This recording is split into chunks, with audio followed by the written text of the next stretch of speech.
Health checkup સ્કેમથી બચો. હું છું doctor Swapnil Shah, lifestyle wellness અમદાવાદમાં વેલનેસ ફિઝિશિયન અને ડાયાબિટોલોજીસ્ટ તરીકે પ્રેક્ટિસ કરું છું. ઘણી વખત તમે એવી એડ જોતા હશો, 1000 રૂપિયામાં આટલા ટેસ્ટ, 1200 રૂપિયામાં 100 ટેસ્ટ, 1500 રૂપિયામાં 150 ટેસ્ટ. અને જ્યારે બી આવી કોઈ એડ જોવે ત્યારે લોકોના મનમાં એક જ વિચાર આવે કે ઓકે, આ ટેસ્ટ કરાવડાવી દઈએ, સ્કીમ આવેલી છે અને એના લીધે આપણે આખા બોડીનું ખબર પડી જતું હોય છે.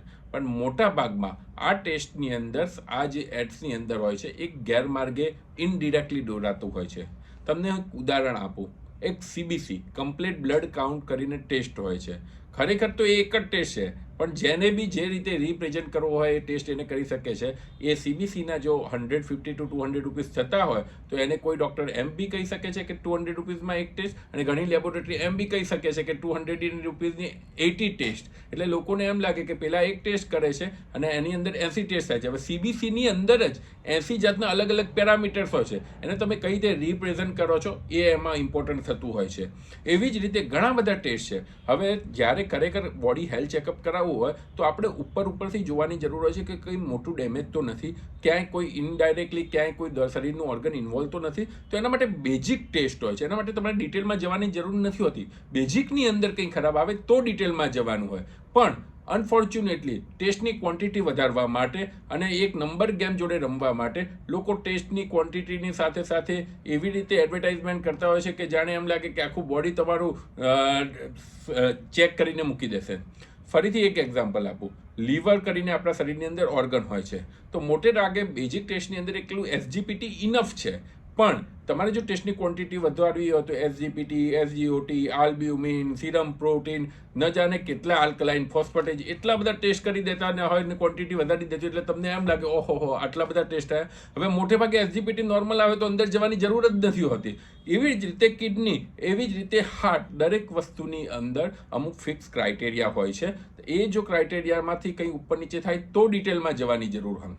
બીજી મિસ્ટેક એ થતી હોય છે, જ્યારે બી આવી રીતે કોઈ એડવર્ટાઇઝમેન્ટ થ્રુ લોકો જ્યારે રિપોર્ટ કરાવતા હોય છે, પછી ગૂગલ ઉપર એને ચેક કરી લેતા હોય છે અને પોતાની રીતે એકદમ સેફ થઈ જતા હોય છે. ના, મને તો કંઈ છે જ નહીં.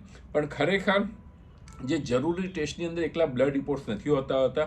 જોડે કાર્ડિયોગ્રામ હોય છે, જેના માટે તમારે ડૉક્ટર જોડે આવવું જોઈએ. જોડે ટ્રેડમિલ ટેસ્ટ હોય છે, ટીએમટી સ્ટ્રેસ ટેસ્ટ કહેવાય છે, જેના ઉપર તમારે ડૉક્ટર જોડે આવવું જોઈએ. 2D ઇકો ટેસ્ટ છે. આ બધાના કોમ્બાઇન થઈને કમ્પ્લીટ હેલ્થ ચેકઅપ થતું હોય છે. હવે તમને નવાઈ લાગશે, બ્લડમાં એક બી એવો રિપોર્ટ નથી કે જે હાર્ટની અંદરનું બ્લોકેજ ખબર પડી શકે. એક બી એવો રિપોર્ટ નથી કે જેનાથી હાર્ટનું બ્લોકેજ ખબર પડી શકે. પણ છતાંય અમુક વખતે તો લેબોરેટરી ટ્રોપાઈ કરીને એક રિપોર્ટ આવતો છે જે હાર્ટ એટેકના 6 કલાકથી 24 કલાક સુધી તમારા બ્લડમાં રહેતો હોય તો બી રૂટીન ટેસ્ટ તરીકે કરતા હોય છે. લોકોને એમ કહેતા હોય કે તમારા હાર્ટનું બ્લોકેજ ખબર પડી જતી હોય છે. તો બેઝિકલી ટ્રોપાઈ રિપોર્ટ એ હાર્ટ એટેકવાળા પેશન્ટમાં જ થતો હોય. પણ નંબર ગેમ વધારવા માટે, એક બીક ક્રિએટ કરવા માટે ટ્રોપાઈને બી એ રૂટીનમાં ઇન્વોલ્વ કરી દેતા હોય છે. સેમ વસ્તુ વિટામિન B12, D3 છે. હા, અમુક પેશન્ટની અંદર બહુ જરૂરી છે. બટ જ્યારે 90% પોપ્યુલેશન ઇન્ડિયાની વિટામિન ડીની ડેફિશિયન્સી હોય ત્યારે જે ટેસ્ટના 800-1000 રૂપિયા થતા હોય એના બદલે તમે એનો આખો મેડિસિનનો કોર્સ કરાવો તો એ સસ્તો પડતો હોય છે. બટ લોકો ટેસ્ટ પાછળ એક જે ગાંઠપણ હોય છે કે ના, બધું બોડી ચેકઅપ કરાવી દઉં, મારા નખમાં એ રોગ નથી, એ જોવા માટે, અને એ રીતે તમે અધૂરા ટેસ્ટ કરાવો છો. અમુક ટેસ્ટ તમે બાકી જ રહી જતા હોય છે. બીજું, અમુક પેશન્ટ એવા હોય છે કે એમને તો બધું જ કરાવી લેવું છે. મારું એ સીટી સ્કેન એ કરાવી દઉં ને, MRI એ કરાવી દઉં ને, એન્જિયોગ્રાફી એ કરાવી દઉં. આ બી એક ખોટી વસ્તુ છે. અનનેસેસરી ઇન્વેઝિવ ટેસ્ટ તમારા શરીરને ડેમેજ કરે છે. કાલે ઉઠીને તમને ઈચ્છા થઈ કે યાર, આ 2-4 જણા મારા રિલેટિવમાં હાર્ટ એટેકથી એક્સપાયર થઈ ગયા, તો ચલને યાર એન્જિયોગ્રાફી કરાવી દઈએ. હવે તમે એન્જિયોગ્રાફી કરાવવા જાઓ છો તો એ તમારા કિડનીને ડેમેજ બી કરી શકતું હોય છે. માટે જ કોઈ બી ટેસ્ટ છે એને એક પ્રાઇમરી સ્ટેજ હોય, ફર્સ્ટ સ્ટેજ હોય.